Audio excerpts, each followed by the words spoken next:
Señoras y señores, muy buenas tardes. Da inicio a la conferencia de prensa del señor Presidente de la República, Martín Vizcarra Cornejo. En esta oportunidad acompañan al señor Presidente de la República, el Presidente del Consejo de Ministros, el Ministro de Defensa, la Ministra de Economía y Finanzas, el Ministro de Salud, la Ministra de Producción y el doctor Eduardo Gotuso, profesor emérito de la Universidad Cayetano Heredia y miembro del Comité de Expertos del Ministerio de Salud para el COVID-19. Muy buenos días, tengan todos ustedes. Hoy, una vez más, nos dirigimos por intermedio de los medios de comunicación a la población de nuestro país para dar a conocer las medidas que venimos dando, las acciones que vamos asumiendo como gobierno en esta lucha contra la pandemia del COVID-19. Hoy, una vez más, ha sido una semana intensa de reuniones para evaluar el estado situacional de esta enfermedad. El lunes tuvimos con el ministro de Salud una muy interesante reunión con el comité de expertos que a instancia del Ministerio de Salud dan valiosos aportes que son el sustento de muchas decisiones que toma el sector salud y por ende el gobierno del Perú. En esta reunión participaron algunos de estos médicos reconocidos de manera presencial y sin embargo participaron de manera virtual el resto del comité, ¿no? Estuvo con nosotros, como bien dice, y está aquí presente el doctor José Eduardo Gotuso, estuvo también el doctor Ciro Maguiña, el doctor Roberto Achinelli, el doctor Armando Calvo, estuvo presente también el doctor Rubén Mayorga, que a su vez es representante de la Organización Panamericana de la Salud, ¿no? Ellos estaban presentes físicamente, pero también hubo participación de la doctora Sonia Ingacochea, del doctor Aníbal Velázquez, ex ministro de Salud, todos con aportes sumamente valiosos y una serie de doctores médicos que también integran este comité de expertos que colabora de manera muy importante para la toma de decisiones. Y el día martes y miércoles hemos tenido una larga reunión de Consejo de Ministros, viendo, por un lado, un día dedicado a ver el tema específicamente de salud, viendo con todo el personal del Ministerio de Salud en todas las áreas, viendo cómo va el tema estadístico de la evolución de la enfermedad, el tema de la respuesta en cuanto a camas, en cuanto a medicinas, en cuanto a respuesta rápida, es decir, todos temas referidos a salud, y otro día específicamente viendo el tema social y económico, ¿no? Porque si bien es una enfermedad, el efecto que tiene no es solamente en la salud de las personas, afecta a todos los campos de la vida del ser humano, y lo estamos viviendo y sintiendo todos en carne propia, y entonces tenemos que tomar decisiones importantes en todos los aspectos, ¿no? Esta enfermedad sigue evolucionando, ya va más de 6,5 millones de personas en el mundo que están siendo contagiados y que tienen las pruebas correspondientes, y ya estamos seguramente a pocos días de llegar a 400,000 personas que han fallecido, ¿no? Están por el orden de los 390,000, la información que tenemos al día de ayer. También de lo que podemos apreciar que muchos países durante este proceso están buscando el equilibrio en medidas que toman para continuar con la contención de la enfermedad, para atender a las personas que han sido contagiadas y que requieren atención médica, ya sea domiciliaria o también en los hospitales correspondientes. Pero este equilibrio, lograrlo con la reactivación de algunas actividades económicas, ¿no? Porque es fundamental que se pongan a reiniciar una serie de actividades para generar los puestos de trabajo para la gran cantidad de peruanos y peruanas que requieren ingresos familiares, garantizar que la economía también genere mayor ingreso de recursos al tesoro público, pero buscar el equilibrio de que esto se logre con el cuidado que debemos tener todos para evitar de que esto afecte el número de contagiados, ¿no? Entonces, en el Perú, lo que hemos visto es que la cantidad de pruebas es muy intensa, ¿no? Solamente el día de ayer se han hecho más de 20.000 pruebas, lo que suma un total de 1.135.831 personas que han sido muestreadas, de las cuales 183.198 han dado positivo, ¿no? Entonces, pero también, así como tenemos 183.000 personas que tienen positiva, la misma información del Ministerio de Salud nos dice que 76.228 pacientes o ciudadanos que han tenido el virus ya están recuperados, es decir, ya superaron la enfermedad. Esto representa prácticamente el 42%, es una cifra sumamente importante. Así como el virus ataca, las personas y los organismos se defienden, ¿no? Y vemos que un porcentaje importante ya logra vencer la enfermedad y, como decía alguno de los científicos, especialistas, esos ciudadanos que vencen la enfermedad se convierten en combatientes que luchan contra el virus, porque ya están en condición de inmunes y ayudan a toda la sociedad a evitar que se siga esparciendo a todos los rincones de las ciudades y del país. Hemos visto dentro de la información que ya los pacientes que están en las unidades de cuidados intensivos ya superan los 1.005 exactamente, ¿no? Esa cifra al inicio nos parecía lejana, pero ya estamos en más de 1.000 pacientes en cuidados intensivos.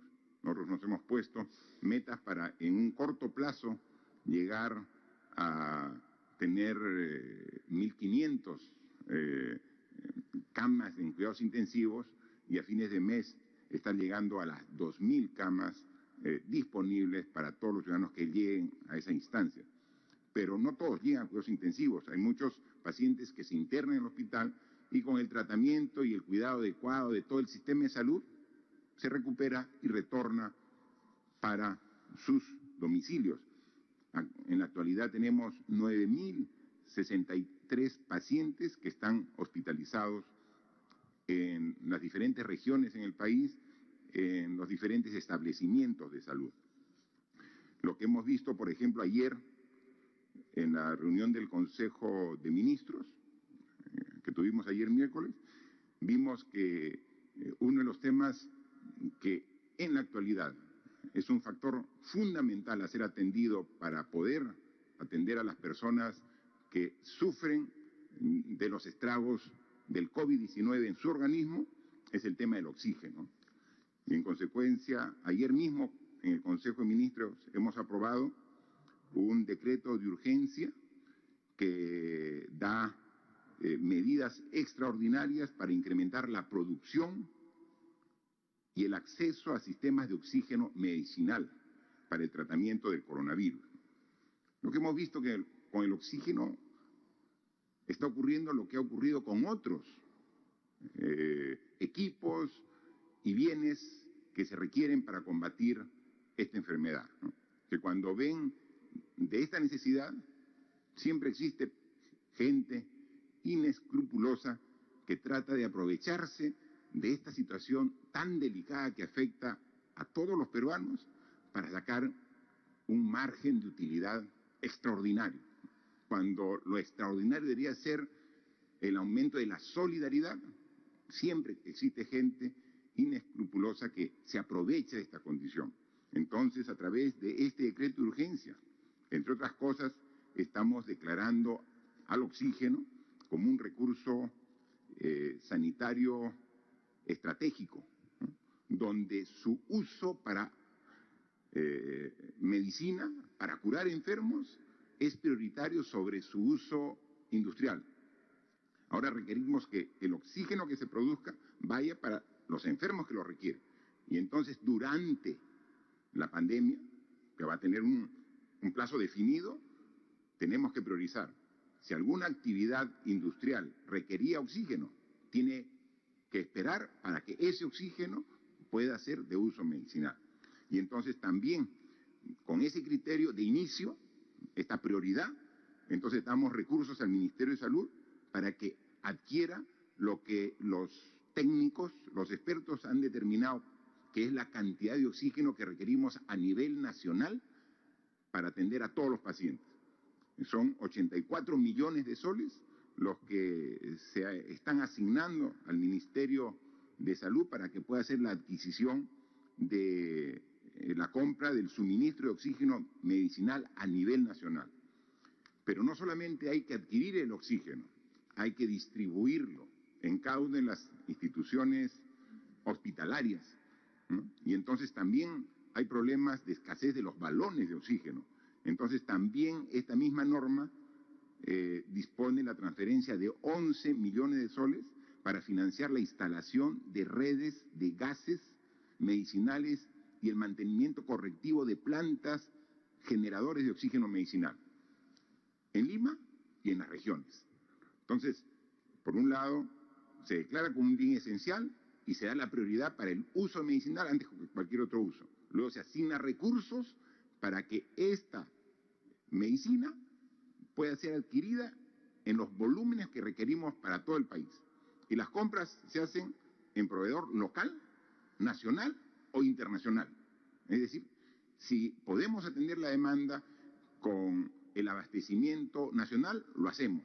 Y si no, permite para que pueda ser adquirido las plantas generadoras de oxígeno donde fuera necesario, y por eso es que se le da el recurso correspondiente. Y luego, en algunos sitios tendrán que llegar de todas maneras el oxígeno en balones, pero podemos, a través de una inversión rápida, generar una red al interior de los hospitales para que, a través de un isotanque que recibe el oxígeno que compra, lo distribuye a todas las camas sin necesidad de que cada cama tenga el balón al lado. Eso también, y para eso son los 11 millones de soles. Hay una serie de disposiciones adicionales que garantizan de que este problema que se está identificando en la actualidad sea atendido. Hace algunas semanas, hace 2 semanas, teníamos un problema con las medicinas, también actuamos y en un momento voy a dar cuenta el avance al respecto, ¿no? Entonces, sí, pues, vemos que especuladores comienzan a querer cobrar hasta 5.000 soles por un balón de oxígeno, o sea, tratando de aprovecharse del riesgo de la vida del prójimo, de las personas, y eso no lo vamos a permitir, ¿no? Este es el decreto de urgencia, el 066, lo aprobamos ayer y hoy día en la mañana ha sido publicado en las normas legales del peruano, el 066. Y entonces vamos a seguir trabajando en ese sentido, porque para atender la enfermedad requerimos ir cubriendo todos los aspectos que van generando la urgencia, ¿no? Precisamente el comité de expertos, en base a su larga experiencia, como también a su gran capacidad y preparación académica, ha analizado la progresión y las respuestas de los sistemas de salud del Perú y de otras partes del mundo. Sabemos que el COVID llegó a Latinoamérica con cierto retraso de lo que estaba en Asia, en Europa, y entonces se ha ido evaluando cómo se ha ido atendiendo a los pacientes que son sintomáticos y que comienzan a tener dificultades en su salud, y ellos han propuesto algunas medicinas que deberían, siempre con el cuidado y la prescripción de un médico al lado, atenderse la población afectada, ¿no? Entonces, ya hemos hecho un esfuerzo, se le ha dado, así como ahora se está atendiendo el oxígeno, hace 2 semanas se dio el presupuesto correspondiente al Ministerio de Salud para que se adquieran las medicinas que los expertos han recomendado, pero en cantidades para atender a los actuales y a los futuros, ¿no? Se ha comprado de uno de los medicamentos recomendados como hidroxicloroquina, 350.000 tratamientos, ¿no? Ahorita hemos visto que hay 9.000 personas hospitalizadas, pero estamos adquiriendo 350.000, que ya gran parte de ello está ingresado y estamos en la distribución a los hospitales de Lima y de todo el país. Y la otra medicina también recomendada por el Comité de Expertos, la ivermectina, se está adquiriendo 490.000 tratamientos, ¿no? Entonces, es un esfuerzo muy grande que está haciendo el Ministerio para que no falte a nadie, ¿no? Entonces, el proceso de adquisición ya tiene entrega no global de todo el pedido por partes, y conforme va llegando, vamos distribuyendo a los hospitales para que todos estén abastecidos y entonces podamos dar y atender las recomendaciones del Comité de Expertos. Por eso es que también, con el mismo criterio, el Ministerio de Salud está poniendo énfasis en la reactivación de la atención primaria de salud, que son los centros de salud. O sea, no tiene uno que tiene síntomas leves, un ciudadano, una persona, no tiene que ir a un hospital. Tenemos que, y se están activando todos los centros de salud para que ahí se pueda dar la primera atención a la persona que, teniendo los síntomas, puede ya comenzar a mejorar en base al tratamiento correspondiente, ¿no? Ya el Ministerio de Salud ha comenzado también con este equipo de respuesta rápida para que cuando alguien que siente los síntomas y llama para que vaya a atenderlo, pueda llegar a los domicilios y además de hacer la prueba, inmediatamente el médico con un examen clínico viendo que tiene los síntomas puede hacer la prescripción de la medicina correspondiente. Entonces, se está trabajando ahorita en este momento el oxígeno con toda la prioridad que el caso amerita, como lo hicimos hace 2 semanas con las medicinas que ya están llegando a los hospitales de todo el país. Oxígeno, medicinas, pero ¿y camas hospitalarias? ¿Tenemos suficiente?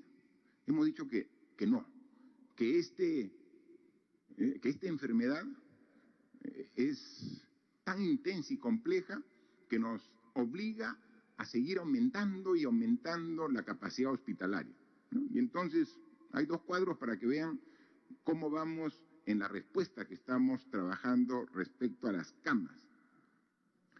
A nivel nacional, ahorita está en plena ejecución, construcción, 4.154 camas adicionales a las que ya tenemos. Al inicio, en el mes de marzo, teníamos disponibles solamente 2.000 camas para atender el COVID. Ahora tenemos alrededor de 12.000 camas, pero sin embargo somos conscientes que no son suficientes, porque estas 12.000 camas no necesariamente están donde están los pacientes que requieren su uso. Son 12.000 camas que ya tenemos disponibles a nivel nacional, pero muchas están en algunos sitios y regiones donde todavía no hay el requerimiento correspondiente. Y aquí, al igual que usted, señor, señora, somos testigos que muchos pacientes van a los hospitales grandes, a los hospitales conocidos aquí en Lima, y no hay cama. Y entonces tenemos que aumentar la oferta como lo estamos haciendo en Lima y en las regiones que se han identificado como las que hay que atender de manera urgente. Y entonces tenemos ahí, por ejemplo, que está en pleno proceso de construcción la estructura, el equipamiento para aumentar 500 camas en Piura, 344 en Lambayeque, 100 en La Libertad, 320 en Ancas, en Arequipa 500 camas, en Cusco 100 camas, en Ucayali 190 camas y en Loreto 300 camas. Los números en rojo son que adicionalmente a ellas también se están incrementando las camas UCI para cuidados intensivos, ¿no? Entonces por eso se está incrementando 192 camas UCI.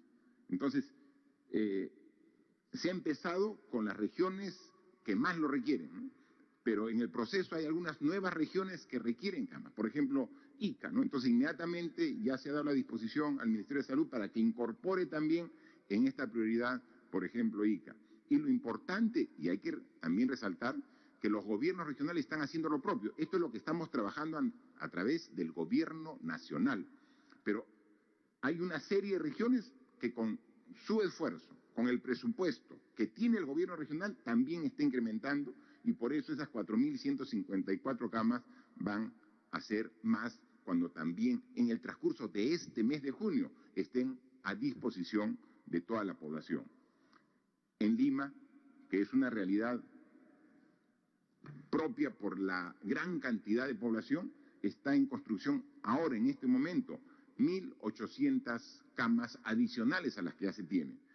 En San Juan del Lurigancho, al lado del hospital, muy cercano de San Juan del Lurigancho, se están habilitando para dar una oferta de 200 camas adicionales, en Comas 100, en Lima Centro 200, en Villa El Salvador, precisamente en la Villa Panamericana, ahí hemos aumentado 1.600 camas, de las cuales ya se están usando alrededor de 1.200.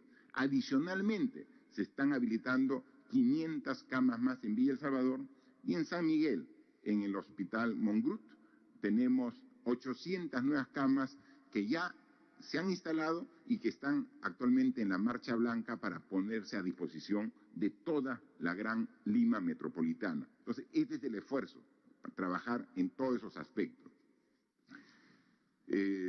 También no podemos ser ajenos a diversos problemas que vamos tomando conocimiento, y es que el Perú está haciendo un gran esfuerzo para hacer los tests de pruebas para los que sienten los síntomas, pero también de tamizaje en grupos de riesgo, en los hospitales, policías, Fuerzas Armadas, etcétera. Pero también había una iniciativa de ciudadanos que han ido a tomarse una prueba a las clínicas privadas. Y entonces han ido a tomarse la prueba, muy bien, la clínica ha llevado la prueba para que sea procesada en el Instituto Nacional de Salud, que es una instancia pública del Ministerio de Salud, y que con el fin de tener la mayor evaluación de esta enfermedad, hace los estudios de manera gratuita. Nosotros no cobramos por las pruebas, ni la molecular, ni la rápida. Ese es un servicio que tenemos que darlo para vencer la enfermedad. Tenemos que saber la cantidad de personas que están infectadas para cuidarlos, atenderlos y evitar la propagación. No podemos hacer negocio de ello. Y entonces algunas clínicas han ido a pedir ese servicio al Instituto Nacional de Salud, y obviamente el Instituto Nacional de Salud con todo gusto le ha hecho el servicio. Pero luego nos enteramos, por un informe de la Contraloría, que esas pruebas estaban siendo cobradas a los usuarios en unos montos realmente elevados, entre 400 a 500 soles, ¿no? Nuevamente, al igual que el oxígeno, ¿no? Hay gente que quiere aprovecharse de esta situación, de estas circunstancias, para sacar beneficio propio, ¿no? Entonces ya hemos pedido que su salud investigue la existencia de presuntos cobros indebidos que han sido denunciados para, de comprobarse, proceder con las sanciones correspondientes que están establecidas en la norma, ¿no? Entonces, tenemos que ver y también agradecer, porque esta es una alerta que nos ha hecho de conocimiento público la Contraloría General de la República. Así que estamos atentos, nosotros queremos dar el mejor servicio, convocamos también a la empresa privada para sumarse, y les agradecemos. Hay una serie de apoyos sumamente importantes que que la empresa privada ha dado para el combate de esta pandemia, pero cuando vemos este tipo de denuncias tenemos que manifestar nuestra molestia, indignación, porque no se aprovechen, pues, no se aprovechen, o sea, se apoyen, seamos conscientes todos del difícil momento que estamos pasando y todos seamos parte de la solución al problema. En Consejo de Ministros también, el día de ayer, se ha aprobado un decreto supremo y que hoy día ha sido publicado. Un decreto supremo es exactamente el número 101/2020, PCM. Es el decreto supremo que aprueba la fase 2 de la reanudación de actividades económicas dentro del marco de la declaratoria de emergencia, ¿no? Es la fase 2. ¿Y esto en qué consiste? ¿No? Como hemos dicho, hay que buscar el equilibrio en todas las medidas de salud que estamos dando. Más camas hospitalarias, más camas UCI, medicinas al alcance de los pacientes, oxígeno, o sea, son las medidas de salud. Las medidas de contención, o sea, estamos en la cuarentena y tienen que salir solamente las personas que tengan justificación. Los que no, quédense en su vivienda para evitar el contagio. Pero también necesitamos reiniciar algunas actividades. Lo que ocurre es que actualmente el 50% de la economía del país está funcionando y el 50% está paralizada. Y eso tenemos que gradualmente cambiarlo, corregirlo. No podemos sostener al 100% del país, el 100% de necesidades que tiene el país con solamente la producción del 50%. O sea, queremos elevar y llegar al 100% y luego incluso tener crecimiento sobre ello. Pero ahora, a través de esta fase 2, la intención es gradualmente reiniciar algunas actividades para subir del 50-55 que nos encontramos actualmente al 80% de la economía. Ya 80% es más cerca del 100%, ya 80% es factible que pueda soportar y atender las necesidades del 100%, pero ahora como estamos se requiere un esfuerzo de todos, y el esfuerzo es de todos, es decir, ¿qué hacemos para que manteniendo los cuidados en la salud podamos ir reiniciando, manteniendo los cuidados en la propagación del virus, que ya todos sabemos cuáles son, los 3 mandamientos del cuidado del contagio, lavado de manos, uso de mascarilla y el distanciamiento? O sea, eso tenemos que respetarlo. Tenemos las medidas en salud y reiniciar actividades como están aquí estableciendo. Esto va a permitir que se generen con estas actividades que hemos puesto en la fase 2, según un análisis de los sectores productivos, más o menos generan 500.000 puestos de trabajo. Es decir, puestos de trabajo que se han ido perdiendo en esta etapa de combate a la pandemia, se tienen que ir recuperando. Por eso son 500.000 puestos de trabajo. Tenemos que reanudar estas actividades económicas pensando en que es factible, con el apoyo y colaboración de todos, de las empresas, de los trabajadores, de los ciudadanos, reiniciar actividades, pero conteniendo la propagación del virus. Y tenemos que pensar no solamente, y así está en el decreto supremo, no solamente en las grandes empresas, ya tenemos que pensar medianas, pequeñas y microempresas, que también tienen que poco a poco comenzar a integrarse en la economía, pero ya con toda la experiencia que tenemos en estos 80 días de estado de emergencia, saber que podemos y todos de manera responsable reiniciar las actividades respetando las indicaciones para evitar la propagación del virus. Por eso también ahí un artículo, el artículo 2 de este decreto supremo, establece claramente cuáles son las disposiciones para que a través del Ministerio de la Producción, en coordinación estrecha con los municipios, con los alcaldes, poder iniciar actividades en los conglomerados productivos y comerciales. O sea, tenemos conglomerados donde está ahí la pequeña, la microempresa, entonces sí podemos empezar actividades, pero hay que hacer también protocolos como tenemos con la mediana gran empresa, también hay que hacer protocolos para asegurar que estas actividades se realicen, se generen los puestos de trabajo, se generen los ingresos para los trabajadores, para la empresa micro, pequeña, mediana, pero que respetando el protocolo se evite la propagación del virus. ¿De quién depende? De ustedes, de nosotros, de todos los peruanos, de que esto se pueda hacer, como ya hemos visto que en otros países ha comenzado gradualmente esta etapa.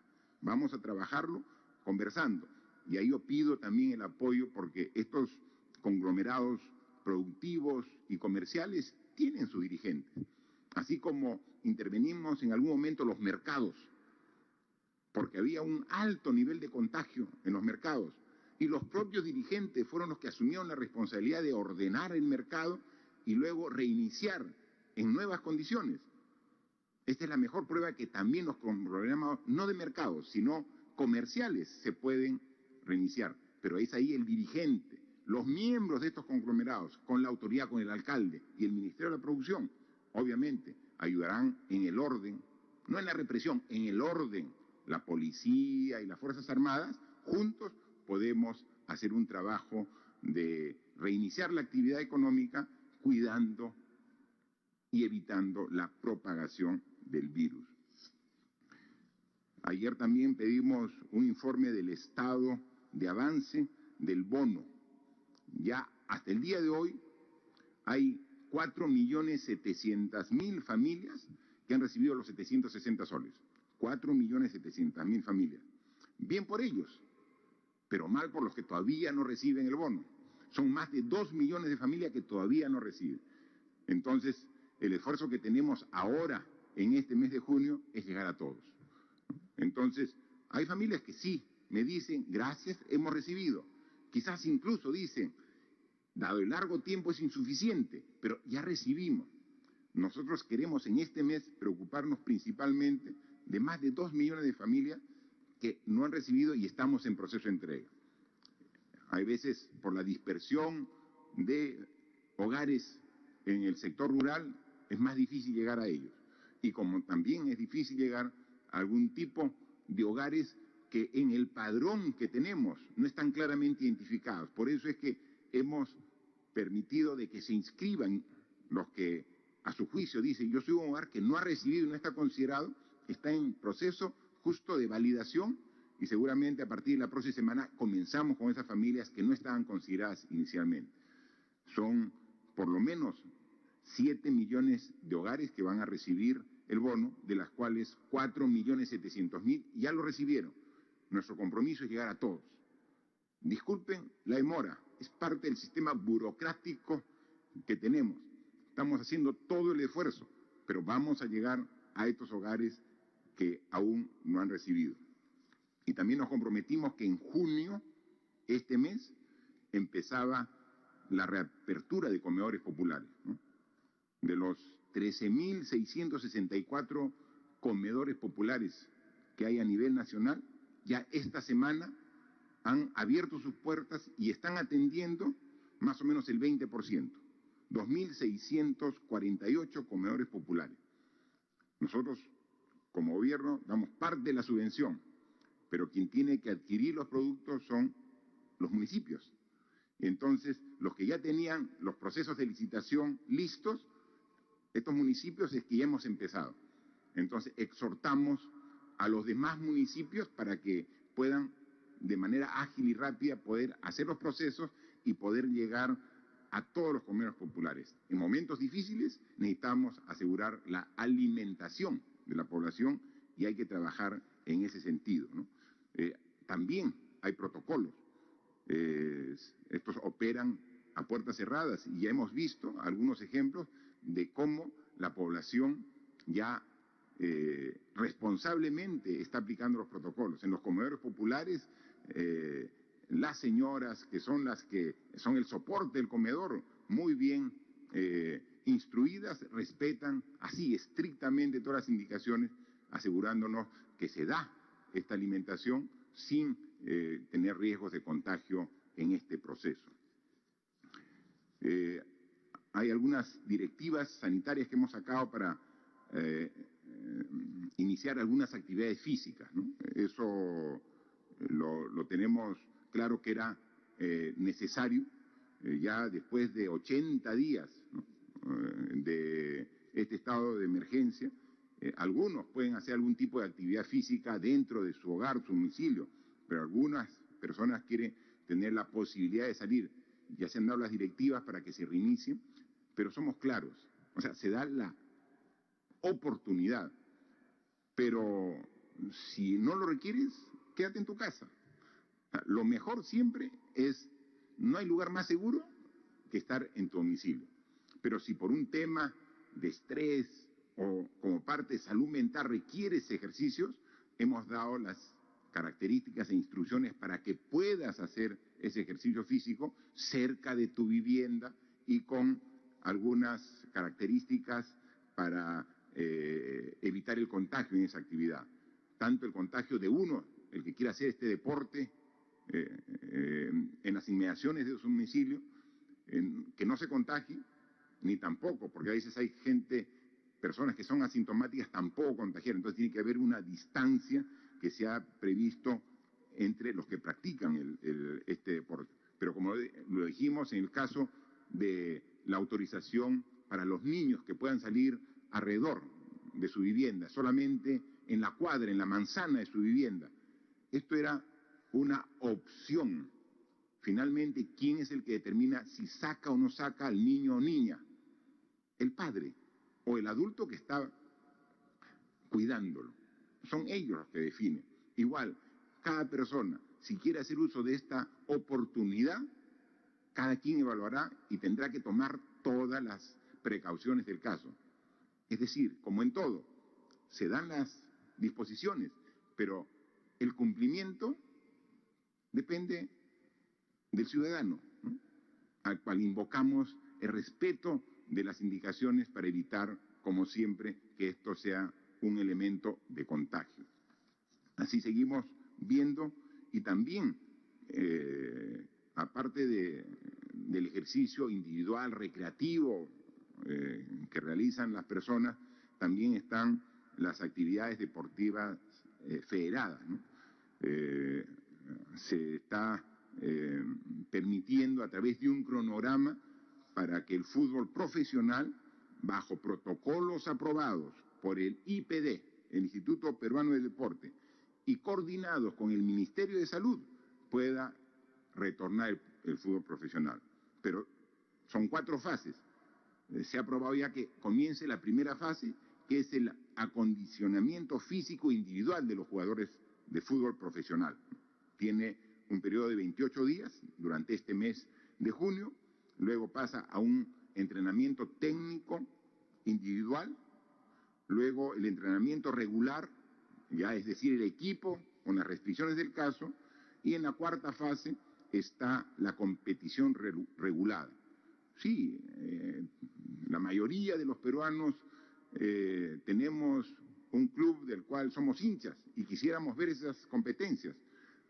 Hay un procedimiento que nos va a llevar a esas competencias, pero mientras que no tengamos la vacuna ni el tratamiento definitivo para esta enfermedad, pueden darse esta competencia en los estadios, pero sin público, ¿no? Entonces sí, la podemos ver, vamos a hacer a la distancia barra a los equipos de los cuales nosotros somos hinchas, pero a la distancia, viendo por televisión estas competiciones del fútbol profesional que están determinadas. Ya para ir concluyendo, quería hablar sobre algunos temas complementarios, pero sumamente importantes, o sea, al tema específico del COVID, ¿no? Hacer referencia, por ejemplo, hoy, que es el Día de la Cultura Afroperuana. Felicitamos a todos los ciudadanos de raza negra, que son parte de la cultura afroperuana, del cual son parte de nuestra sociedad y están tan integrados aquí en nuestra cultura, ¿no?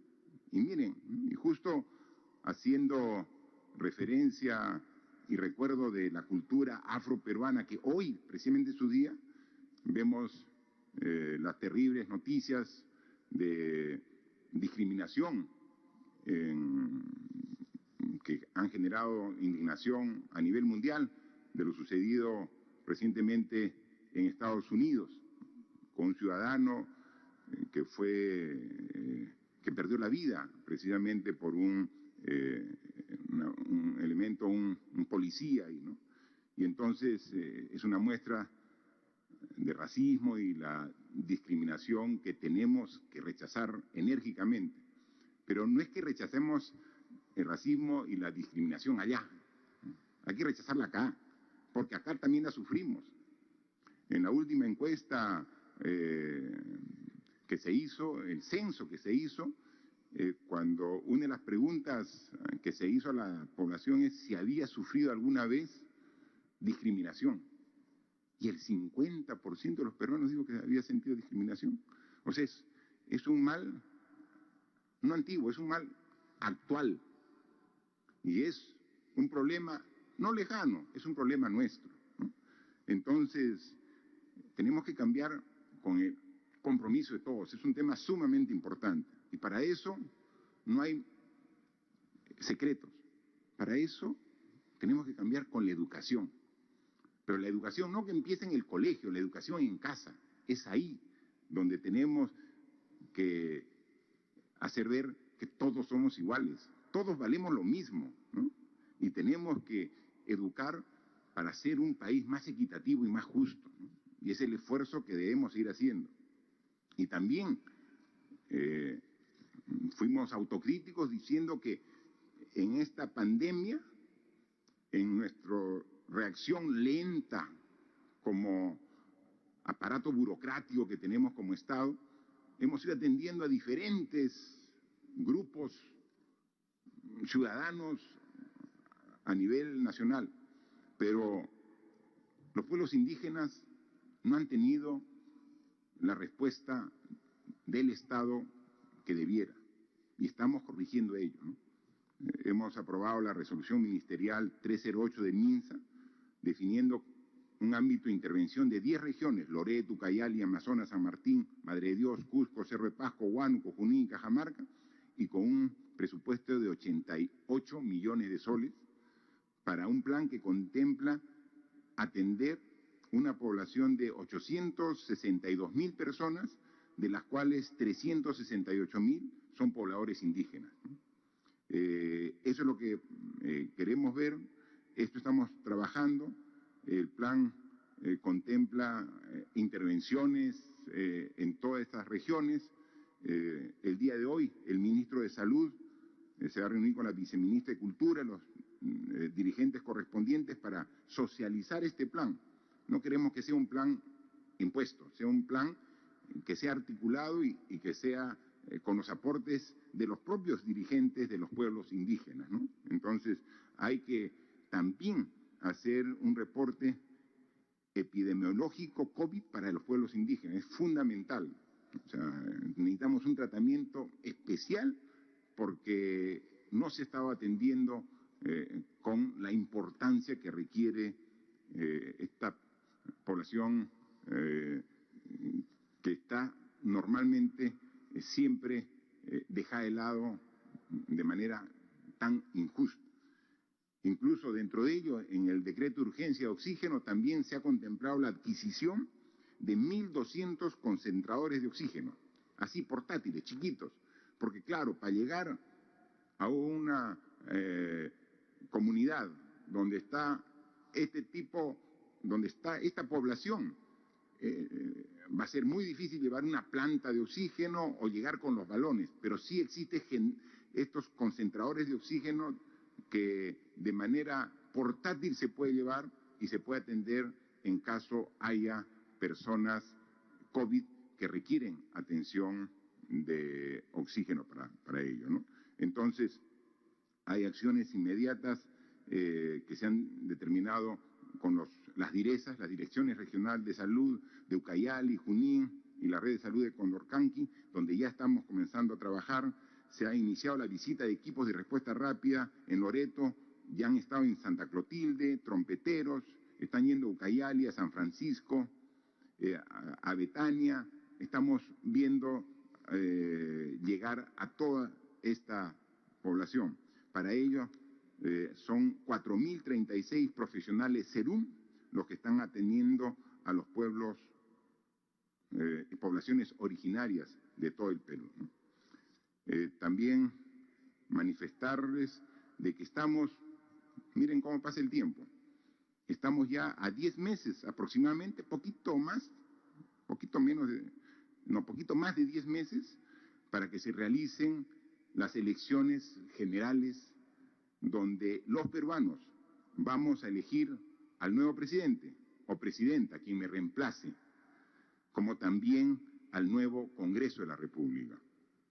Y para eso necesitamos definir las reglas para estas elecciones, porque son las elecciones del bicentenario.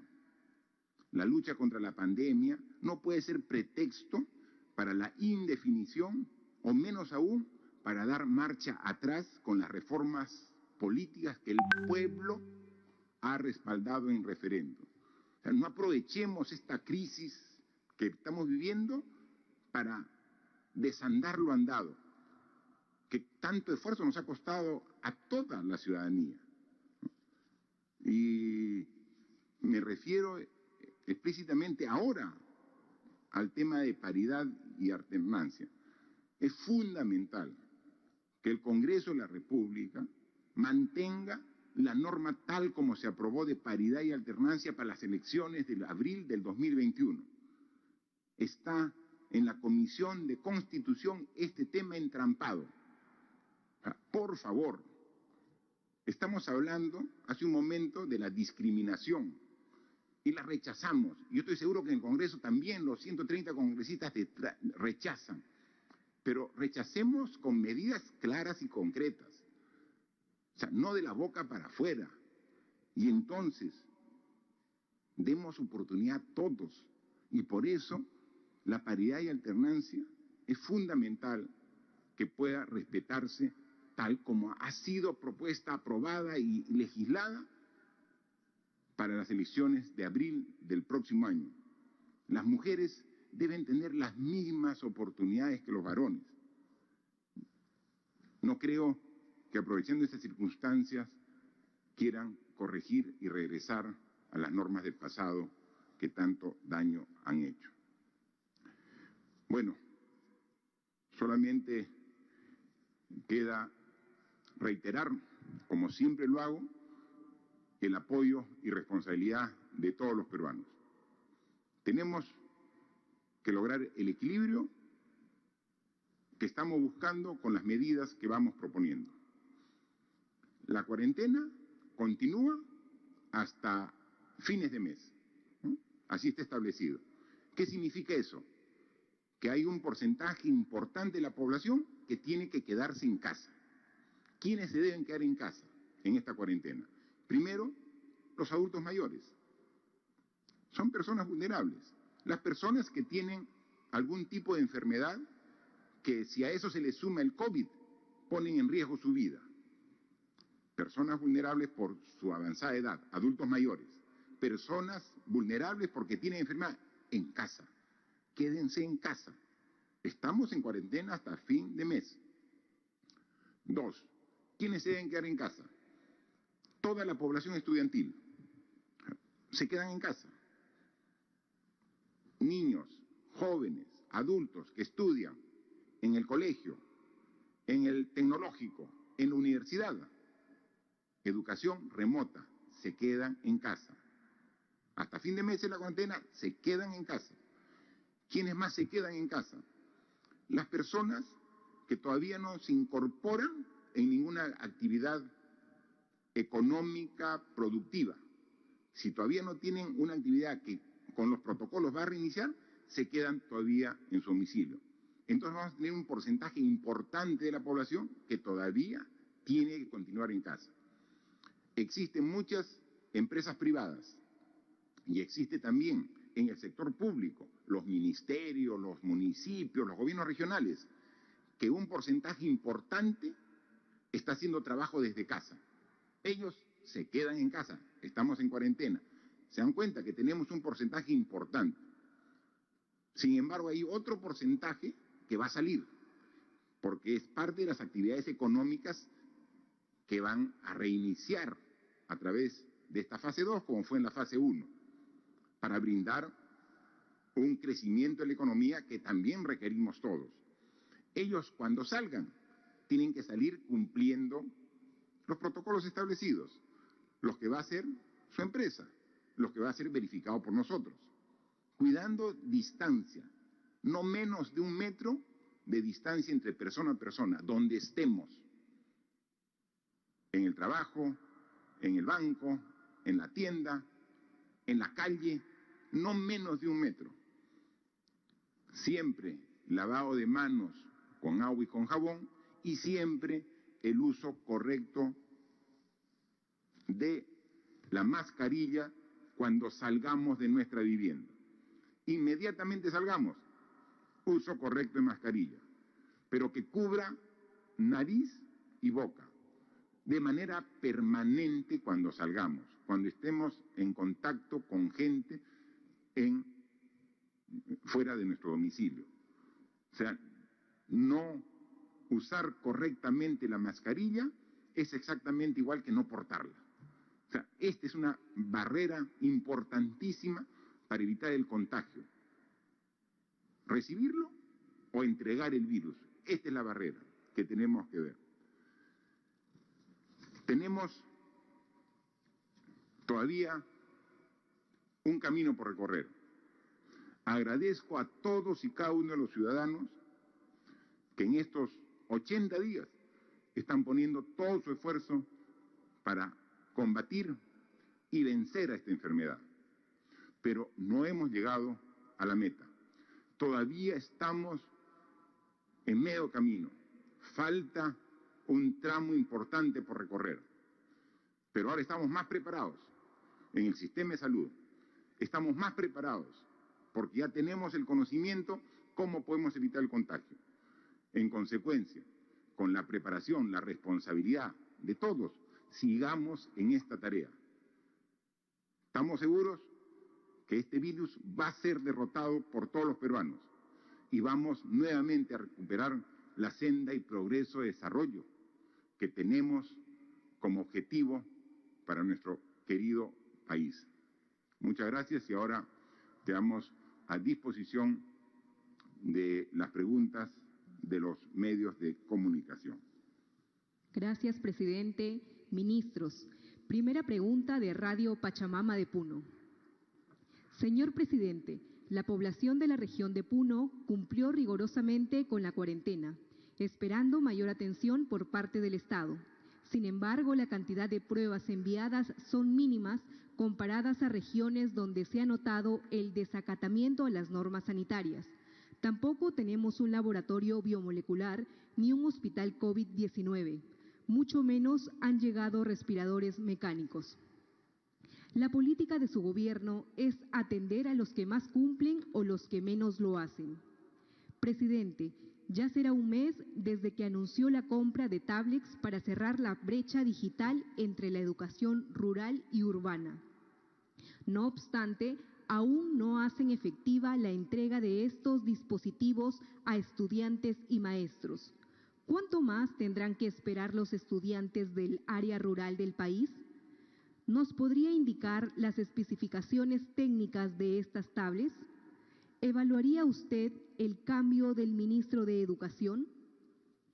El primer ministro, Vicente Ceballos, se pronunció en contra de algunos proyectos mineros como Tía María. En esa línea, ¿tiene su administración algún plan de reactivación de la economía nacional luego del estado de emergencia, considerando la diversificación productiva, sabiendo que el PBI en marzo cayó 16%? Y del ejercicio 2020 se estima que caería en 9%. Finalmente, un sector de la bancada de Acción Popular presentó un proyecto de ley para la convocatoria a un referéndum para la reforma total o parcial de la vigente Constitución Política del Perú. ¿Cuál es su posición al respecto? Muchas gracias a este medio de comunicación de la región de Puno. Sobre el tema, yo pediría al ministro de Salud que nos ha hablado sobre cómo vamos atendiendo a las regiones a las que tienen mayor presencia de contagios, a las que no, sin dejar a ninguna, cómo vamos distribuyendo. Y la ministra de Economía si puede complementar lo que ya hemos hablado sobre reactivación económica, ¿no? Pero también cómo podría complementar al respecto. Y sobre como no está el ministro de Educación, yo responderé al final sobre el tema referente. Por favor. Gracias, señor presidente. En relación con los criterios que nosotros utilizamos para distribuir los métodos de laboratorio para el diagnóstico, ciertamente nosotros hacemos un seguimiento de cuál es el cumplimiento de la población, pero también identificamos si el virus se está moviendo más rápido en unas regiones que en otras. De hecho, gracias al cumplimiento de la población de Puno, efectivamente la velocidad con que se ha movido el virus en esa región es más lento que en otras partes del país. Aún así, nosotros hemos distribuido cerca de 22.000 pruebas rápidas y también hemos enviado insumos que superan el número de 1.000 para las pruebas moleculares, que se procesan por el momento en Cusco. Progresivamente hemos apoyado a Puno para que culmine el proceso de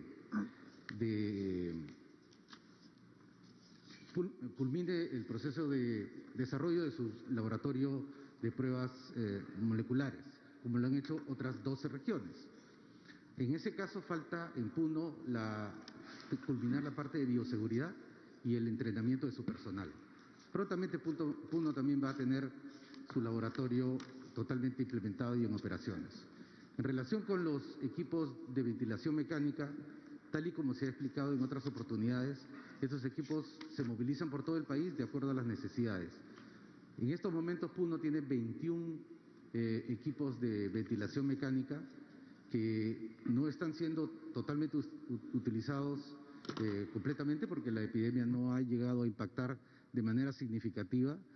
Tienen un buen respaldo y todos los equipos de ventilación mecánica que están llegando al país se están movilizando a las áreas en donde sí la epidemia ha tenido y sigue teniendo un alto índice de impacto en la población. Gracias. Ministra de Economía, por favor.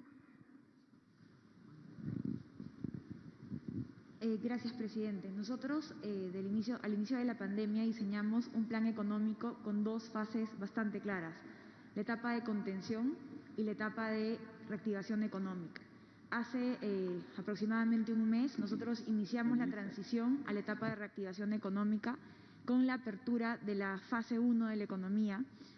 Y el día de hoy, como lo ha anunciado el presidente, se ha también autorizado la fase 2. Nosotros esperamos, durante la pandemia, al inicio de la pandemia, la economía estaba operando al 44% de su capacidad productiva y al término de la fase 2 estimamos llegar a un 83% de capacidad productiva.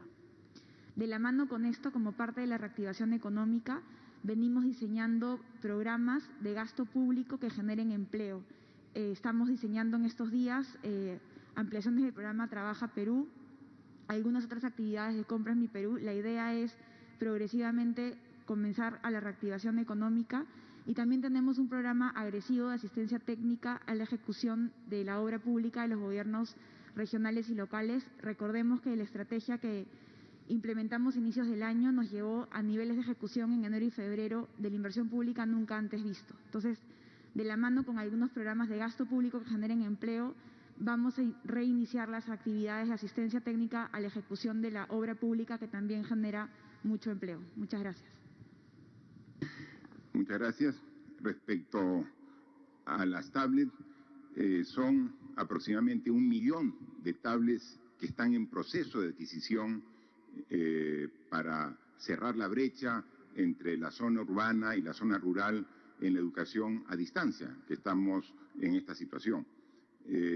Como comprenderán, adquirir 1 millón de tablets no hay en el mercado local nacional, tiene que ser un proceso de otra magnitud y estamos, al igual que la población de Puno y la población de todo el Perú, nosotros atentos y vigilantes para que puedan hacerse dentro de los menores plazos.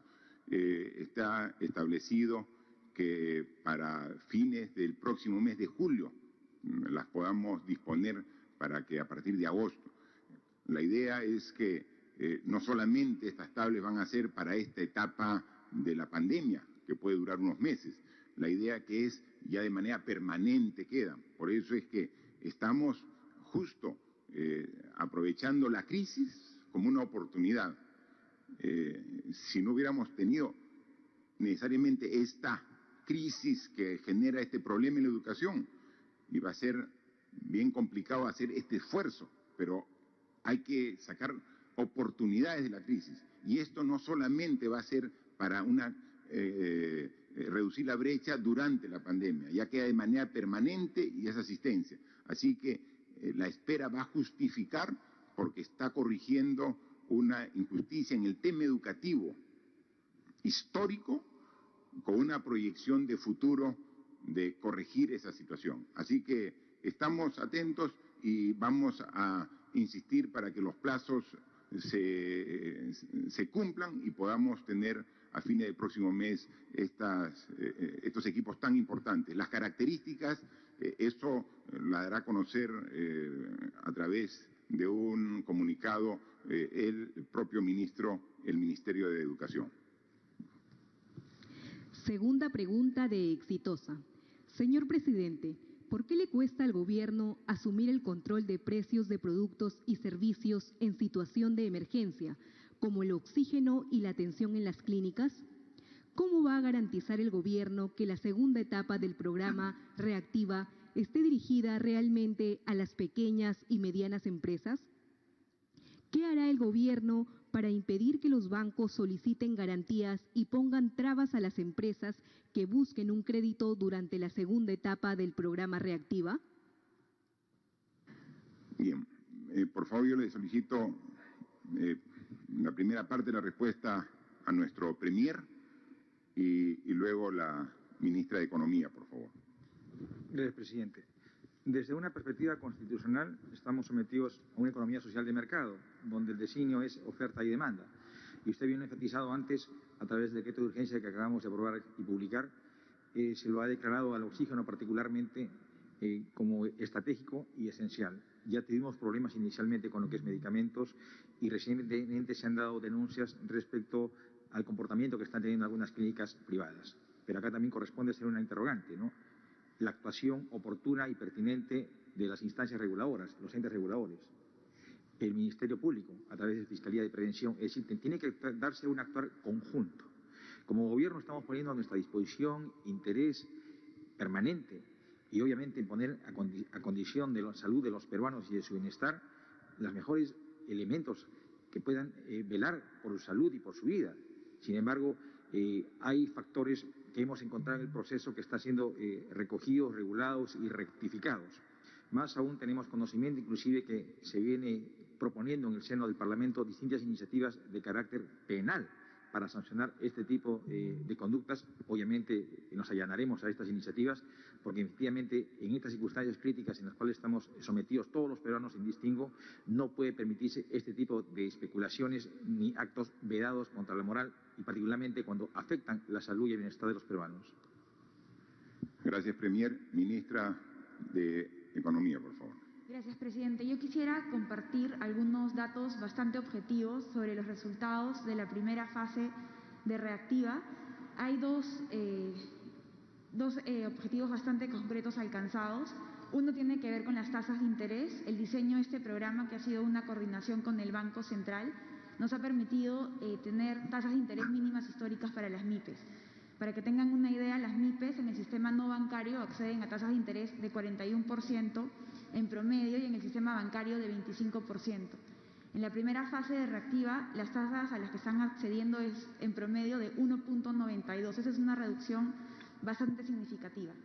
En términos de empresas beneficiadas, de las 71.000 empresas que han accedido a este financiamiento, el 90% son micro y pequeñas empresas. El caso específico de las microempresas son 34.088 y las pequeñas empresas 30.004. ¿Qué mejoras se pueden hacer? Nosotros sabemos que estos esfuerzos no son suficientes, todavía hay mucho más que hacer, y lo que se ha hecho con el Reactiva, con el segundo tramo de los 30.000 millones, se han adecuado los parámetros de manera que nos permitan atender mejor a las MIPES. Aumentando lo que eran los meses de ventas, se va a considerar hasta 3 meses de ventas, lo que determina que la garantía del 98% va a llegar a los 90.000 soles, y además se está considerando 2 meses de capital de trabajo. Esta variable es muy importante para las MIPES y es utilizada por las entidades microfinancieras. Lo que también va a garantizar una mejor atención a las MIPES va a ser una mayor participación de las entidades microfinancieras. Como saben, las entidades microfinancieras son las que están cerca a las MIPES, las conocen bien. Hemos coordinado con ellos, están de acuerdo con las nuevas modificaciones y van a participar masivamente. Tenemos mucha expectativa que los buenos resultados de Reactiva 1 con las MIPES van a mejorar con el Reactiva 2. Muchas gracias. Muchas gracias. Por favor, siguiente pregunta. La tercera pregunta es de Diario Ahora, Jaén, Cajamarca. Hoy, 4 de junio, es el 199 aniversario de independencia de Jaén, cuna de la peruanidad, y no ha recibido el anunciado presupuesto para implementar el nuevo hospital. A la fecha no se tiene unidad de cuidados intensivos ni médicos especialistas, siendo la provincia con más casos y decesos por COVID en Cajamarca. Destine, señor presidente, como regalo a Jaén en su aniversario este presupuesto que tanto necesita para su hospital, que es de referencia nororiental. La violencia familiar es otro factor de riesgo en esta emergencia, y en Jaén hace poco se encarceló a un sujeto por golpear, abusar y atar con una soga en unas vigas a su menor hija. Caso Monstruo de Chontalí, pero semanas después fue liberado en un controvertido fallo y accionar de los magistrados de la Sala Mixta y Fiscalía Superior de Jaén. ¿La justicia acaso también está en cuarentena en el país? Se han reducido hasta en 50% el fondo común a las municipalidades, haciendo aún más deficientes los servicios públicos y adeudando sueldos a sus trabajadores. ¿Esta medida hasta cuándo continuará?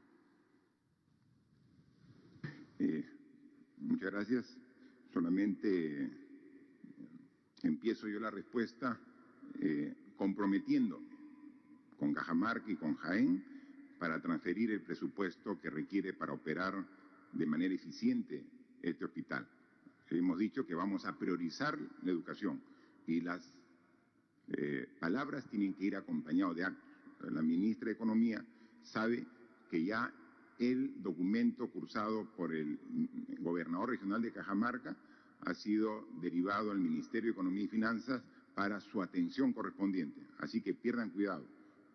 O sea, no porque sea su aniversario, sino porque estamos atendiendo un sector que ha sido descuidado y que todos lo estamos sufriendo. La salud ha sido descuidada en nuestro país y entonces tenemos que dar muestras concretas. Hay un hospital construido en Jaén, el cual yo lo conozco, he ido en 2 oportunidades y necesita los costos operativos y eso vamos a transferirlo. Sobre el tema de Foncomún, podría verlo y luego complemente el Premier también esta pregunta amplia que hacen desde Jaén, Cajamarca. Gracias, presidente. Es importante mencionar que el Foncomún está directamente relacionada con la actividad económica. Son 2 puntos del IGB. La desaceleración de la actividad económica ha determinado que efectivamente los recursos que reciben los gobiernos locales por Foncomún se han visto disminuidos. Ante esta situación, siendo conscientes de la importancia que los ciudadanos no dejen de recibir servicios tan importantes para ellos como el servicio de seguridad o de limpieza pública, nosotros como gobierno hicimos una primera transferencia de aproximadamente 313 millones de soles a los gobiernos locales para poder cubrir sus gastos operativos críticos en los meses de abril y mayo, y hemos aperturado un sistema de información para que los gobiernos locales puedan, hasta el 15 de junio, introducir la información que nos permita hacer los cálculos de cuáles son los recursos adicionales que necesitan para sus gastos operativos al cierre del año. También quiero mencionar que la semana pasada, en el marco del plan de incentivos municipales, ha sido transferido 800 millones a los gobiernos locales y 200 millones a gobiernos regionales y locales, producto de el cumplimiento de metas en la ejecución de la inversión pública. Quiero finalmente trasladar que estamos totalmente conscientes de las preocupaciones que tienen por la recaudación del Foncomún, la recaudación de los impuestos prediales, y que como gobierno vamos a garantizar los recursos que se requieran para no interrumpir la atención a los ciudadanos. Muchas gracias. Gracias. Sí, presidente. Complementar lo dicho por la señora ministra de Economía. Semana tras semana nos venimos reuniendo indistintamente tanto con gobernadores regionales y las distintas organizaciones relacionadas a las municipalidades distritales y provinciales del país. Efectivamente, ellos han estado también en la primera línea, especialmente en el recojo de los residuos sólidos y particularmente los trabajadores obreros. Y en el mes de marzo es el mes que el mayor recurso perciben a través de las campañas de recaudación del llamado impuesto predial, y consiguientemente fue la oportunidad en que se declaró la emergencia nacional. Y de contraparte, un recurso importante para su gasto corriente es Foncomún, que es una transferencia que hace el gobierno nacional. Esto ha mermado porque se alimenta de lo que es el IGB, y si hay baja recaudación, obviamente también disminuye lo que es el Foncomún en cuanto a transferencia. A efecto de ello, y bien lo ha dicho la ministra, se ha hecho a todas las municipalidades, que son 1.874, una primera transferencia de alrededor de 313 millones. Y se viene evaluando también la posibilidad de una segunda transferencia o flexibilizar algunos mecanismos para los recursos que ya tienen. Por disposición de usted, señor presidente, desde el año pasado se viene adelantando la entrega de CAN. Usualmente era en el mes de junio, julio, sin embargo ahora se está haciendo desde el mes de febrero. Y revisado con el MED las cuentas, a la fecha tienen un fondo las municipalidades de alrededor de 2.000 millones de canon para inversiones, y los gobiernos regionales son alrededor de 700 millones. En esta fase 2 se están reanudando también las actividades relacionadas a la inversión pública, tanto en gobiernos regionales como en municipalidades. Por consiguiente, son recursos importantes que van a dinamizar las economías locales.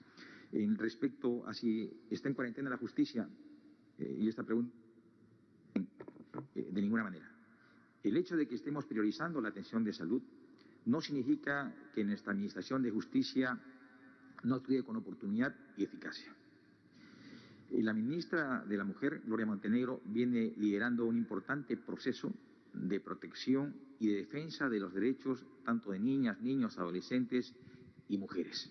Tenemos todo un sistema de protección, pero también aquí es insuficiente el esfuerzo que hagamos desde el Poder Ejecutivo. Aquí también tiene que darse un actuar necesario y pertinente de lo que es el Ministerio Público y el Poder Judicial. Hechos como el denunciado definitivamente no pueden quedar relegados, muy por el contrario, tenemos que compartir no solamente el mensaje, sino en la actitud misma de que como Estado, del cual todos somos parte, estamos involucrados en la defensa irrestricta de los derechos de niños, niñas, mujeres, adultos mayores. Esta enfermedad o pandemia que venimos compartiendo de ninguna manera puede soslayar prioridades también como lo que es la defensa y el respeto a todas las personas. Muchas gracias. Siguiente pregunta. Pregunta de Vía Televisión San Martín. Señor presidente, si bien se acaba de publicar el decreto de urgencia declarando de necesidad la producción de oxígeno medicinal, lo cierto es que en este momento hay escasez de balones que alguien está acaparando y especulando, y el ente regulador no controla esto. El Congreso se apresta a aprobar un proyecto de ley que propone sancionar con penas de cárcel el acaparamiento, la especulación y la adulteración en zonas declaradas en estado de emergencia. ¿Cuál es la posición del Ejecutivo? OCIPTEL ha prorrogado hasta el 15 de junio la suspensión de los servicios por falta de pago, luego del cual las empresas prestadoras procederán al corte. ¿Cómo harán aquellas familias a las que no les llegó ningún bono del Estado y que apenas tienen para comer, hacer que sus hijos tomen las clases virtuales del Minedu si no tendrán internet? Finalmente, señor presidente, hay hospitales nuevos que están en arbitraje en San Martín, los cuales son Picota, Bellavista, Rioja. con equipamiento que no pueden ser utilizados por esta traba. Sin embargo, los pacientes no tienen dónde ser atendidos. ¿Qué podría hacer el Gobierno nacional para destrabar este tema legal y poder utilizarlos y que no queden como un elefante blanco? A ver, por favor, Premier, si nos puede responder estas preguntas. Sí, acaba de publicarse un decreto de urgencia por el cual se disponen medidas extraordinarias para el incremento de la producción y el acceso al sistema de oxígeno medicinal. Lo enfatizó inicialmente el señor presidente, y esta es una norma sumamente pertinente porque estamos ordenando y centralizando lo que es la adquisición de este insumo medicinal. A efecto de ello, no solamente se está poniendo en la posibilidad o contingencia de contar con mayores balones de oxígeno, sino también con la instalación de isoplantas en cada hospital del país. La verdad que tenemos bastantes deficiencias, sin embargo las estamos corrigiendo. Hasta la fecha la demanda está siendo coberturada y la propuesta que está reseñada en este decreto de urgencia está direccionada a la demanda futura. A efecto de ello también se ha autorizado a SENARE para flexibilizar los procedimientos de lo que es la importación de este insumo de oxígeno, flexibilizando procedimientos administrativos. También se está autorizando la participación de la autoridad delegado de Panamericanos para que pueda dar un mayor soporte administrativo en la disposición de su accionar a SENARES. El Parlamento, bien se ha dicho, viene discutiendo un proyecto de ley respecto a sancionar penalmente el acaparamiento y la especulación. Obviamente en su momento la evaluaremos, sin embargo esto responde a una cruda realidad, que hay personas que están aprovechando estos momentos críticos o de falencia donde no se está pensando en ninguna manera en el bienestar y la salud de todos los peruanos. Sí, podría también complementar la ministra de Economía, el tema de OCIPTEL, el tema del tema,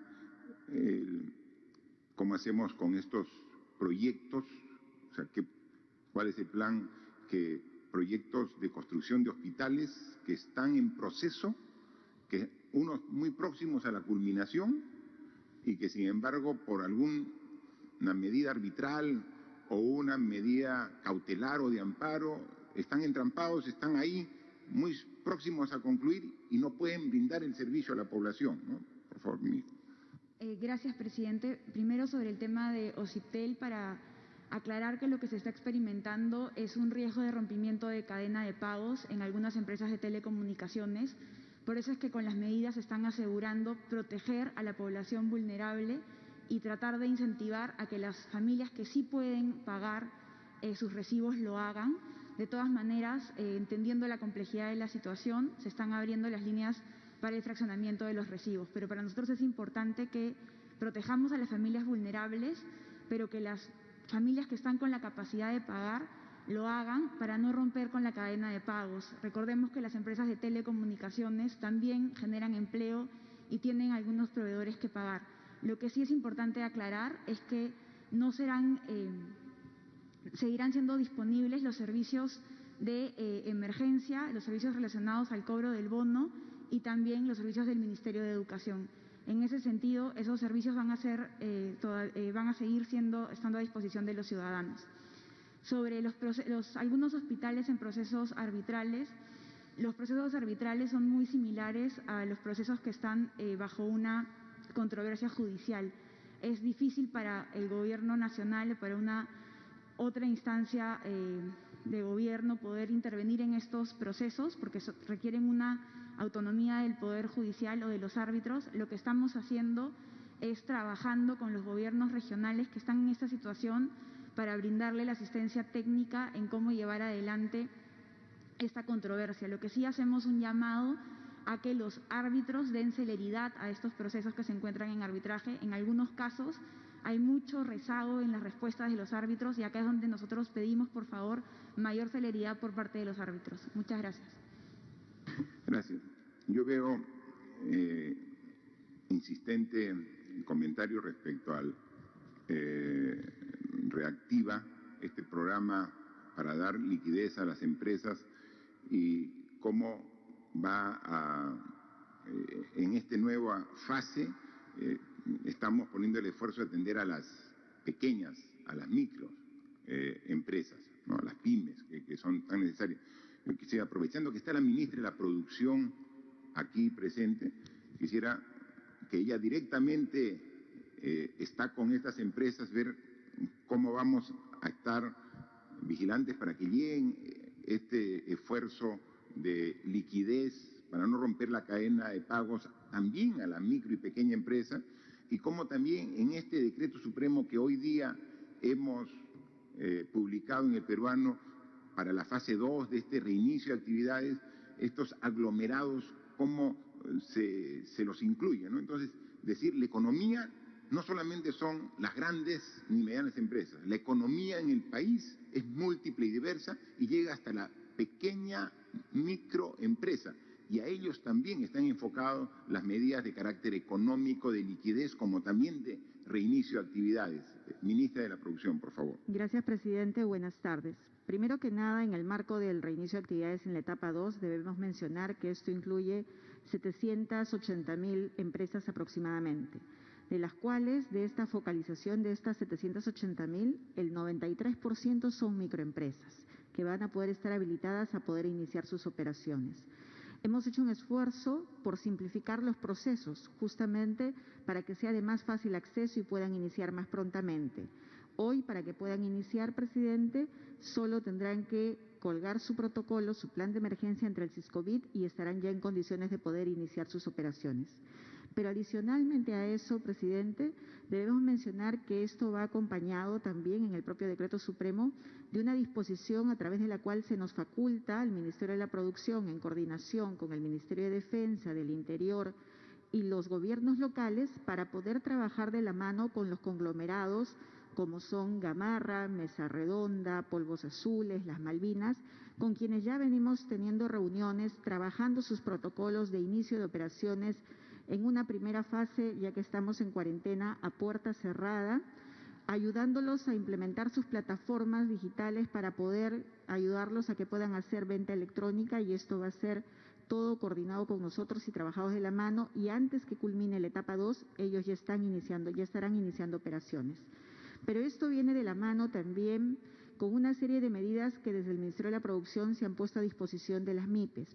Recordemos que hace algunas semanas se aprobó un decreto de urgencia a través del cual los Centros de Innovación y Transferencia Tecnológica, los CITES, que ayudan justamente a la diversificación productiva, a la sofisticación de sus productos, están a disposición de las micro y pequeñas empresas para poder otorgar sus servicios a gratuidad, poder subsidiarlos y con esto acompañarlos en el proceso productivo de mejora de sus productos, pero también a través de estos canales poder acceder a financiamiento, no solo como el FAE-MIPE, sino del Fondo Crecer o Fondemi, que son otros de los fondos que están a disposición de estas micro y pequeñas empresas que hacen su paso a través de estos CITES. Y finalmente, presidente, esto también va acompañado de la mano, como mencionó ya mi colega, estamos trabajando para cerrar ya la propuesta del programa Compras a mi Perú, que va a permitir que 4 sectores de estas microempresas, como son cuero y calzado, como es textil, como es madera y metalmecánica, puedan reactivarse rápidamente y poder participar de estos procesos para mejorar su economía y por ende mejorar su capacidad productiva. Finalmente, estamos poniendo a disposición e invitamos a todas las MIPES a poder ingresar a nuestra página para poder colgarse del programa Perú Imparable, a través del cual el Ministerio de la Producción pone plataformas y herramientas digitales para las MIPES para que puedan colgar sus productos y poder generarles canales de venta online y acompañarlos en todo el proceso logístico. Muchas gracias. Sí, por favor. Última pregunta de ATV.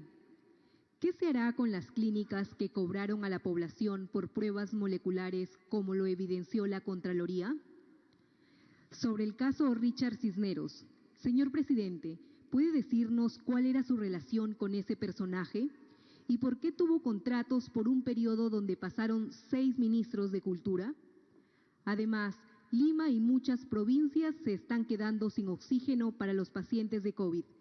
¿Qué puede hacer el Estado para ayudar a la gente con este tema? Bien, ATV hace 3 preguntas. una referida al oxígeno, en la cual ya ha justificado esta inquietud de ATV, de la población y de nosotros mismos del sector salud, un decreto de urgencia que hoy día ha sido publicado.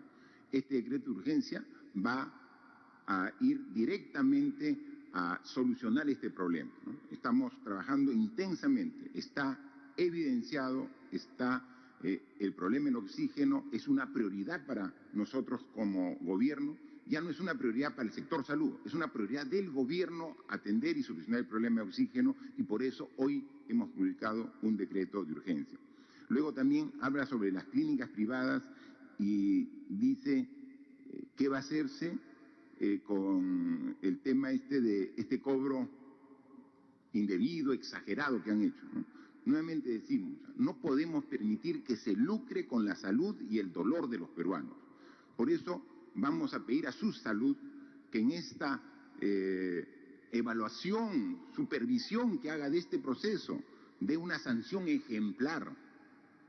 Y tiene que ser donde más duele, una sanción económica a estas clínicas que, aprovechándose que el Estado, en este afán de llegar a la mayor cantidad de peruanos con las pruebas, las realiza de manera gratuita, están aprovechando y lucrando en ese sentido. Entonces, su salud ya está interviniendo. Es el ente que revisa y supervisa el accionar de todos los establecimientos de salud, públicos y privados. Y al respecto, tiene que actuar y ser muy drástico, porque no podemos permitir este comportamiento abusivo de algunas clínicas donde, aprovechándose de la prueba gratuita que hace el Estado, cobra al usuario una cantidad exorbitante. Eso está mal y tiene que ser sancionado. Y luego, sobre la pregunta sobre el señor Richard Cisneros, lo dije en una pregunta anterior, que lo conocí el año 2016 en la campaña electoral a la presidencia del candidato Pedro Pablo Kuczynski. Ahí lo conocí. Y que se ha tratado incluso de manera burda de querer demostrar que mi relación es mucho más antigua. Nosotros apoyamos las investigaciones, siempre lo hemos hecho. Y esto no va a ser la excepción. Vamos a apoyar una investigación seria que haga el Ministerio Público, y vamos a dar todo el apoyo para que la investigación llegue a clarificar y a conocer el fondo de todo el problema, ¿no? Pero tratar de usar un acto de este tipo para mentir, para generar un nivel de desconfianza con información falsa. Y me refiero de que en los últimos días he recibido cantidad de correos, de WhatsApp, con una foto donde, bueno, es de hace mucho tiempo, cuando era joven, hace como 35, 40 años, donde estoy en Moquegua, mi tierra, con un grupo de amigos, compañeros de promoción, un grupo de familiares. Hay un momento de distensión con los amigos. Y la leyenda es, miren, está al lado del señor Richard Swing, cuando es una persona completamente diferente. Entonces vemos que hay gente que en política sigue aplicando lo que este político alemán de la época de Hitler, Goebbels, lo aplicaba hace muchos años. Miente, miente, que algo queda. Después aclaras, porque tú respondes y aclaras y dices, esto es mentira, esto es burdo, esto es falso. Pero alguien creerá, pues. O sea, hay gente que tiene ese tipo de actitud política para tratar de atacar a un rival que puede ser político, como quien habla. Nosotros en estos más de 2 años de gobierno hemos tomado una serie de decisiones, siempre pensando en lo mejor para la población, pero sabiendo que atacábamos a algunos problemas estructurales y que estábamos incomodando a diversos grupos. Y nos hemos ganado quizás gratuitamente también el rechazo de esos grupos que no desaprovechan cualquier oportunidad para tratar de generar desconfianza. Y nosotros seguiremos actuando así, transparente y correctamente. O sea, esa foto que le he recibido innumerables veces, está bien. Si yo soy el punto a atacar, atáquenme a mí, ¿no? Pero sin embargo sale personas ajenas a todo el problema. Y obviamente en esa foto no está el señor Cisneros porque a él lo conozco de la campaña. ¿Y qué relación tengo con él? Ninguna. Y no he recomendado a él ni a ninguna persona a cargo público, y eso pueden dar fe ministros, viceministros y funcionarios del Estado, porque estoy completamente convencido que el participar en una campaña electoral no te da ningún derecho a tener un cargo público. El cargo público tienes que ganártelo con tu conocimiento, con tu experiencia. Te lo ganas solo. Y para eso hay los procedimientos para ingresar al sector público. No he recomendado a cargo público ni al señor Cisneros ni a nadie. Eso pueden dar fe cualquier funcionario que ha trabajado en estos más de 2 años en el gobierno que estoy a cargo. Así que somos enfáticos y apoyaremos las investigaciones que tienen que hacerse con seriedad, como lo hemos hecho cuando hace 2 días han venido del Ministerio Público a tomar una información. Todas las facilidades, vayan, ingresen a donde requieran. Han ingresado a Palacio de Gobierno, han constatado información y luego han pedido una información que se la den a través de medios electrónicos. Hoy día le hemos entregado, aquí está el cargo, del oficio dirigido a la señora Yani Pilar Sánchez, quien es la fiscal que se ha acreditado, donde se le entrega copia backup del buzón de correo electrónico instalado en la computadora de atención al público y registro de visitas a Palacio de Gobierno. Y 2, copia backup completa de registros de la tabla 6 visitantes desde el 1 de enero del 2018 a la fecha, sin aplicar filtros ni obviar columnas. Todo se lo he entregado, no solamente referido a este ciudadano, todo, o sea, todas las visitas. El fiscal no está pidiendo solamente sobre esta persona, sobre todas. Y desde el 1 de enero del 2018, incluso meses antes de que ingrese, todo lo hemos entregado, porque somos así de transparentes, así respetamos lo que establece las leyes. Y siempre lo hemos hecho así y así continuaremos. Quita un poco de tiempo explicar estos temas, pero creo que es necesario explicarlos. Hay que dar respuesta, no hay que dejar ninguna duda para que se aprovechen los que quieren generar confusión y caos. Pero no nos descuidamos de que el tema de fondo aquí es el combate a la pandemia, en el cual estamos comprometidos todos. Ahí estamos abocados, ministros, población, expertos, como el doctor Botuso, que hoy también nos acompaña, todos estamos. Y quizás yo recuerdo y digo, la actitud que debemos tomar es la que, recuerdo que hace poco más de un año se dieron los Juegos Panamericanos, aquí en Lima, ¿no? Que nos llenaron de orgullo, ¿no? Mire, ha pasado tantas cosas que parece que fuera hace 5 años los Juegos Panamericanos. No, fue hace un año recién.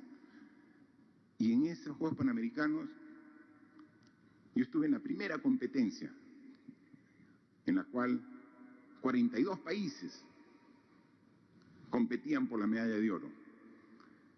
Y el Perú ganó las 2 primeras medallas de oro, que fue la maratón. Me sentí realmente orgulloso y fue un honor para mí poner la medalla de oro en el pecho a un hombre y una mujer que son ahora los que deberían ser el ejemplo de todos los peruanos, Cristian Pacheco y Gladys Tejeda. Las 2 primeras competencias, las 2 primeras medallas de oro para el Perú. Y miren, ¿en qué prueba? La maratón. Y es lo que yo he dicho. ¿Qué es lo que tenemos que resistir? Yo me acuerdo que hablé con Gladys Tejeda. No la conocía, la había visto por televisión, sabía de toda su fortaleza, pero viéndola ahí y decirle, ¿y qué haces, Gladys, para poder llegar? Y me decía, presidente, llega un momento en que uno se siente desfallecer.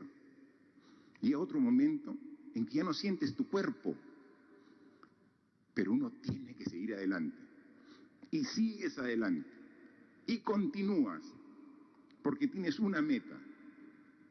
Y llega y nos dio el más grande regalo, la primera medalla de oro para el Perú.